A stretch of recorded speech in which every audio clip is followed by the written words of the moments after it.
Hello again, and welcome again to Sam's 10-Minute Tuesdays. I'm Mickey Straub, and I'm with my partner in crime, my co-host, Mr. Joe Templin. Mickey, How are you doing today? great to see you, my friend. Great to see you.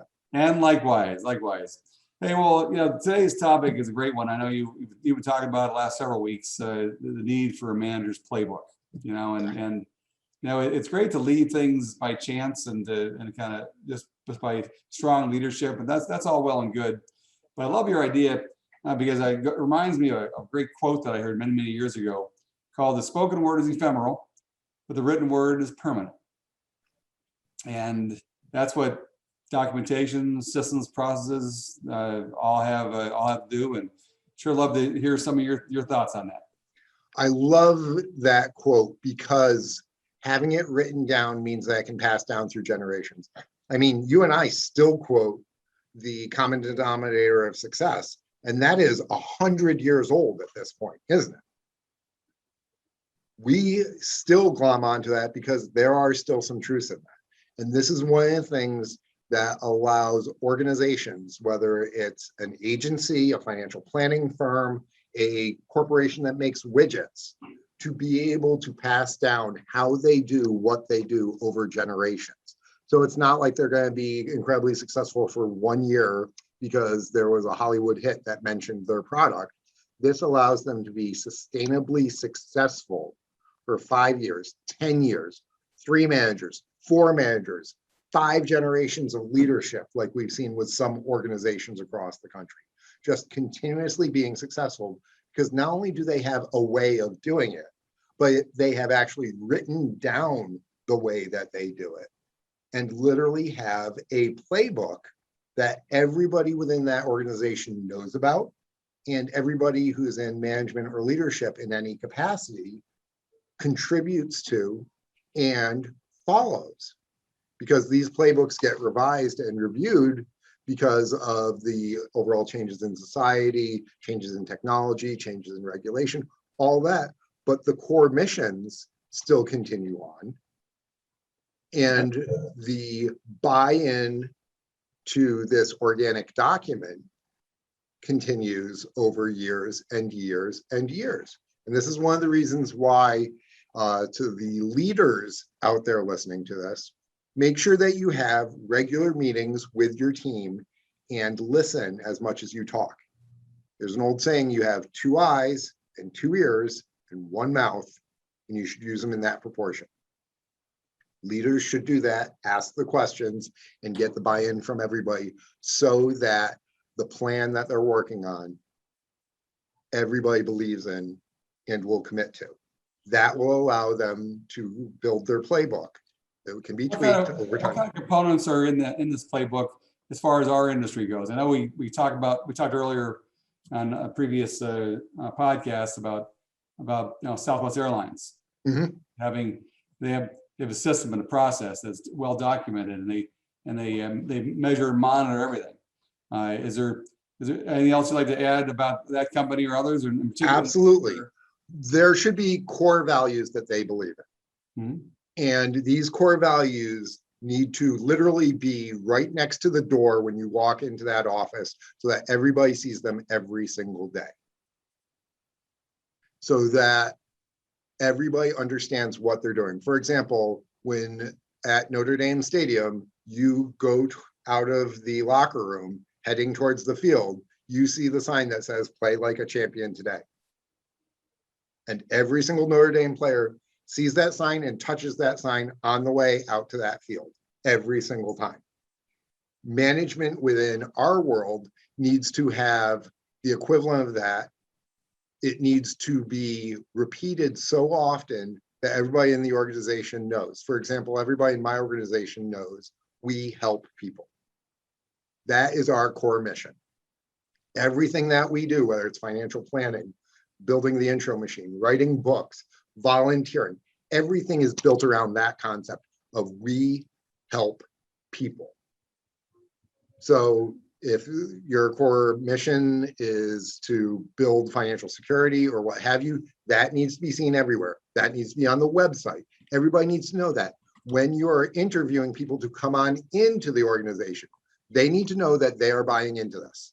They have a great opportunity, but this is the concept that they are buying into. If they do not believe in that concept, then this probably is not the right organization for them. And the management needs to be ready to not take people that aren't going to buy into the belief system. And like the Patriots have shown, you can have different skills, you can have different abilities, you can be a different role player, but you buy into that overall system or that goal of winning a Super Bowl. And so it's easy to believe in. So that's one. Two, it needs to be trained and reinforced. And it needs to be talked about regularly from all levels of the organization so that the individual on the street knows what your organization stands for. So that every single member of that organization knows what the organization stands for and represents it at all times. You can't have an organization of financial advisors that look good and are doing big numbers, and then they're going out and starting bar fights. And they're selling crystal meth on the side, or bad things like this. You can't have that two-faced nature. The people in the organization need to truly live those values and have it reinforced. Third thing is that management needs to publicly reinforce those. And then beyond that, everybody needs to walk the walk, because we're talking about culture. And remember, culture ultimately trumps strategy. If the culture is we help people and we do the right thing and we are successful, then you can put some parameters around what success is. All of our financial reps make MDRT within their third year, is what many organizations have. Okay, so that's what the standard is. Now we have the plan to get you there. You're going to run a certain amount of activity, tracked with your SAM book. You're going to have 25 fact finders per month. You're going to have an accountability coach. We're going to have dialing lab once a week where everybody gets together and we'll bring in pizza and everybody picks up the phone together. You can get out of that by doing your numbers on your own, but that's what we're doing to help provide value for you. We're going to have coaches. We're going to have practice sessions so that you are a professional, so that you are working on your language and developing it. It doesn't matter if you're 3 months in the business, 3 years, or 30 years in the business. The standards apply to everybody equally. Nobody's too big to not have to buy into and believe the ethics of the organization. Yeah. So having consistency across every individual, whether it's the biggest producer or the rawest rookie, is something that management can do. And it's a written policy. And so if somebody violates the ethical standards of the organization, they're gone and it's public. And everybody in the organization needs to know why, so that the lesson is sent. That's the reason why they used to have public hangings of bad guys. Because everybody realized, oh, if I'm a bad guy, I'm going to be hung publicly, making a public example of people who violate, but also people who go above and beyond.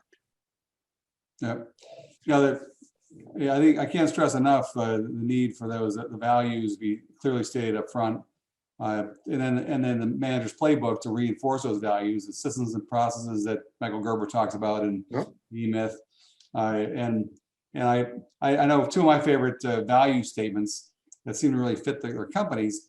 One is Whole Foods. Their purpose is to nourish people and the planet.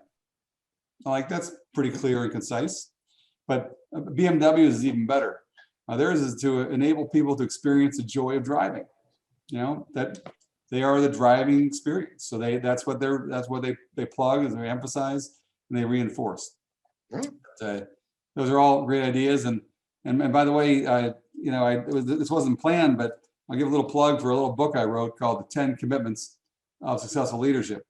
I wrote this 10, 15 years ago after I started thinking about the best practices of the best run agencies in the country. Mm-hmm. The Hoopas of the world, Phil Richards, Howard Cowan years ago, Doug Lennox, executive of Ameriprise, and Granum, and the Kinder brothers. And so I wrote 10 things. The first 3 are goals, accountability, and systems. Clear goals, system, and also accountability to help reinforce the achievement of those, as well as systems. So this I think we sell for like $5, $6, $7. It's a quick read. I've been impressed with some people that carry this thing around for years. This is just the beginning, but there are a lot of better books and bigger books about writing a playbook and what has to go in it. But would encourage everybody to do just what Joe's suggesting. You gotta have a playbook. Gotta have a playbook, you gotta have a plan, you gotta stick to your plan, you gotta execute it, you have to measure it, because ultimately sales is an activity game. And introductions let you win that game every single day. Yes, sir. Catch you again next week, Joe. Catch you later, Mickey.